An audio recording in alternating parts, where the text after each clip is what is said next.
सबको यीशु की प्रभु यीशु क्रिस्त में प्यारे भाइयों बहनों, नवजीवन का संदेश इस शीर्षक के अंतर्गत प्रतिदिन का ईश्वर का जीवंत वचनों को सुनने के लिए, समझने के लिए, ग्रहण करने के लिए और उन वचनों के अनुसार जीवन बिताने की शक्ति, सामर्थ्य, कृपा, अनुग्रह मांगते हुए एक सुंदर आदर्श क्रिस्तीय जीवन बिताने की विशेष कृपा मांगने के लिए मैं आप सभी लोगों का हार्दिक स्वागत करता हूं। आज मार्च की 18 तारीख है, मंगलवार का दिन है और आज के दिन में प्रभु का वचन हम सबों को निमंत्रण देता है कि हम सभी एक सुंदर आदर्श क्रिस्तीय जीवन बिताएं, प्रभु के वचन के अनुरूप, प्रभु के मूल्य और सिद्धांतों के अनुरूप प्रभु एक सुंदर जीवन बिताएं, प्रभु मसीह की शिक्षा को ग्रहण करें,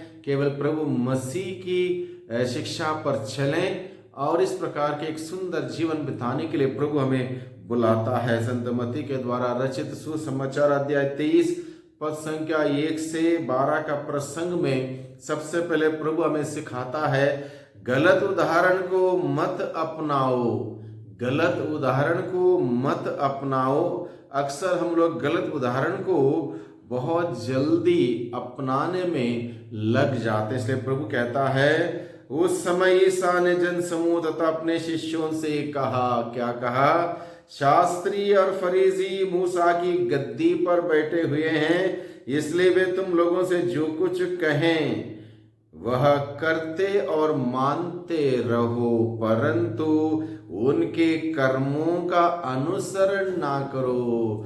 किसी का जीवन का गलत उदाहरण ना अपनाएं, ना आजमाएं, अपने जीवन में लागू ना करें। प्रभु हमें इस बात को लेकर सतर्क और सावधान करता है, क्योंकि वे कहते तो हैं परंतु करते नहीं। वे बहुत सी भारी बोझ बांधकर लोगों के कंधों पर लाद देते हैं, परंतु स्वयं उंगली से भी उन्हें उठाना नहीं चाहते। यानी कि उनकी खतनी एक है, करनी एक है, दोनों में सामंजस्य नहीं है, दोनों में तालमेल नहीं है, डायकॉटमी है। इसलिए वे कहते एक हैं, करते एक हैं, इसलिए उनके कर्मों का अनुसरण ना करो। प्रभु हमें सिखाता नहीं कि किसी भी व्यक्ति का गलत जीवन का गलत उदाहरण को हम ना अपनाएं। बहुत बार लोग गलत उदाहरण को बहुत जल्दी अपनाते हैं। प्रभु हमें सचेत करता है। आगे प्रभु का वचन कहता है, लोगों का ध्यान आकर्षित करने के लिए कोई भी धार्मिक क्रियाकलाप ना किया करो, क्योंकि ऐसा करेंगे तो वहां पर ईमानदारी नहीं रहेगी, सच्चाई नहीं रहेगी, दिखावा रहेगा, आडंबर रहेगा, जो कि प्रभु को पसंद नहीं है। इसलिए प्रभु क्या कहता है, वे हर काम लोगों का ध्यान आकर्षित करने के लिए करते हैं। वे अपने ताबीज चौड़े और अपने कपड़ों के जब्बे लंबे कर देते हैं। भोज में, प्रमुख स्थानों पर और सभागृह में प्रथम आसनों पर विराजमान होना, बाजारों में प्रणाम सुनना और जनता द्वारा गुरुवर कहलाना, ये सब उन्हें पसंद है। इन बातों का अनुसरण मत करो, इन बातों को अपने जीवन में लागू मत करो, अपनाओ मत। ये सब लोगों का ध्यान आकर्षित करने के लिए 4 दिन की दुनिया में 4 दिन का आडंबर मत करो, प्रभु हमें सिखाता है। आगे प्रभु कहता है, घमंड और अहंकार का जीवन मत बिताओ। प्रभु कहता है, ऐसे जीवन में प्रभु की आशीष नहीं आएगी। घमंड और अहंकारी व्यक्ति प्रभु का कृपा पात्र नहीं बन सकता, प्रभु के अनुग्रह में बढ़ नहीं सकता। इसलिए प्रभु इन सभी बातों को लेकर हमें सचेत करता, सावधान करता है। इसलिए प्रभु कहता है, पृथ्वी पर किसी को अपना पिता ना कहो, क्योंकि तुम्हारा एक ही पिता है जो स्वर्ग में है। आचार्य कहलाना भी स्वीकार ना करो, क्योंकि तुम्हारा एक ही आचार्य अर्थात मसीह। यानी कि किसी भी प्रकार से बड़ा बनने का, मैं बड़ा हूं, मैं वो हूं, मैं ये हूं, इस बात का घमंड अहंकार अपने जीवन में मत आने दो। विनम्र विनीत बनो। प्रभु आगे हमें यही बात सिखाता है, विनम्र तथा विनीत बनने के लिए प्रभु हमें सिखाता है, नहीं कि जो बड़ा बनना चाहता है, सबका सेवक बने, दास बने, जो स्वयं प्रभु यीशु मसीह ईश्वर होने के बावजूद इस धरती पर मनुष्य बन के आए, वो दास बने। वो कहता है मैं सेवा कराने नहीं आया हूं, सेवा करने के लिए आया हूं और बहुतों के उद्धार करने के लिए अपना प्राण अर्पित करने के लिए आया हूं।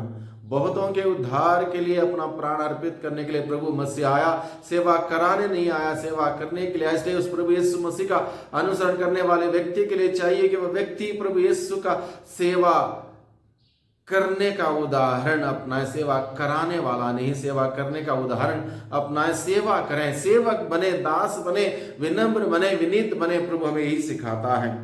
आगे प्रभु कहता है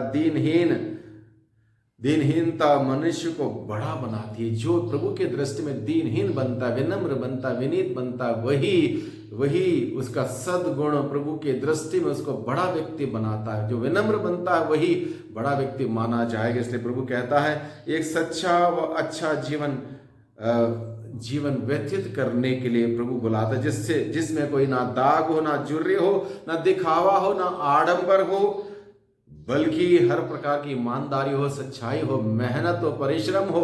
एक ऐसा न्यायप्रिय सत्य पर आधारित जीवन बिताने के लिए प्रभु हम सबों को बुलाता। प्रभु कहता है कि हमारा एकमात्र गुरु है, अर्थात मसीह, यानी कि मसीह का वचन सुने, मसीह की शिक्षा ग्रहण करें, मसीह के मूल्य सिद्धांतों को अपनाएं, जो कि विनम्रता का, विनीत भाव का है, किसी प्रकार का दिखावे का नहीं, सच्चाई का है, किसी प्रकार का आडंबर का नहीं, बल्कि हकीकत का है। एक ऐसा जीवन व्यतीत करने के लिए, ऐसा जीवन जीने के लिए प्रभु हमें आज के सुसमाचार के द्वारा बुलाता है। और इस प्रकार से 40 के इस अवधि में प्यारे भाइयों बहनों, प्रभु अपने वचनों के द्वारा हम सबों से बातें करता है और हमें सिखाता है किस प्रकार का जीवन प्रभु पसंद करता है और किस प्रकार की हमारे जीवन की शैली ईश्वर को पसंद नहीं है।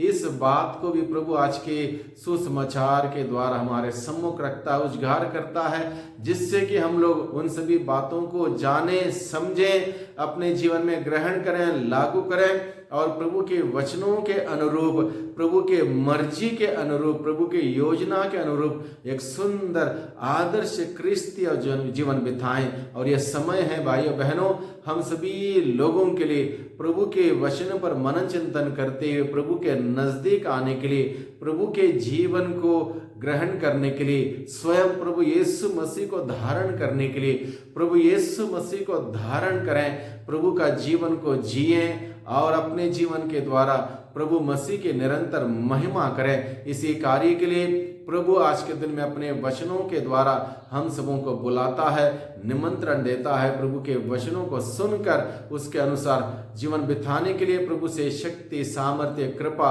अनुग्रह मांगे। वही प्रभु हम सबों के दुर्बलता में हमारी शक्ति, सामर्थ्य बनकर हमारे साथ रहें, हमारी अगुवाई करें अपने आत्मा के द्वारा, जिससे कि प्रभु की दृष्टि में जो उचित है वही जीवन को बिताते हुए प्रभु की महिमा हम सभी कर सकें। प्रभु की स्तुति